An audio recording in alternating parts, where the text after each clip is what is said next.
चढ़ी गईले कार्तिक महीनामा नगर में होई गईले शोर। नगर में होई गईले शोर। आई गईले कार्तिक महीनामा नगर में होई गईले शोर।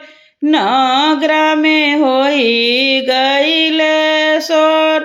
कहले बाबू के पापा धनिया से कर धनी छठिया बरत। कर धनी छठिया बरत। ना जानी छठी के बरतिया कैसे अर्घ दिया। कैसे अर्घ दिया।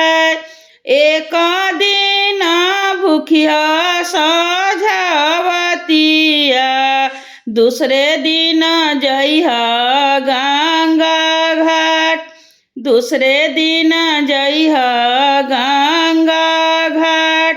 साझे अर्घ तू दीहा भोरे मंगिहा आशीष।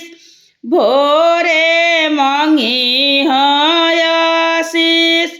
पाँच पुतर एगो धियावा।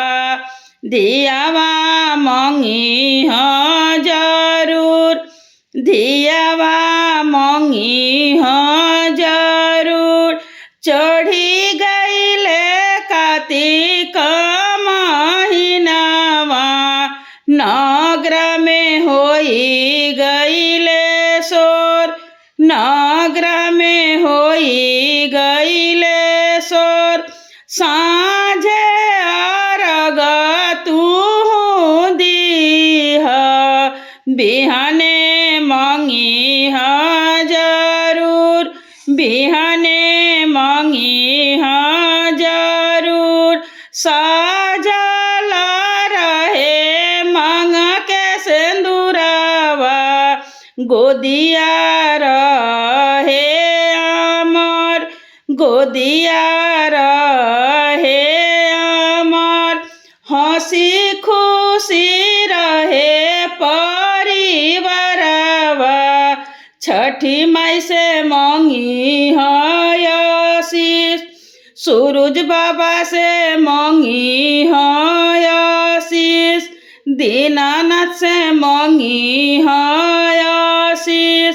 आई गईले कार्तिक महीनावा नगर में होई गईले शोर। गाँव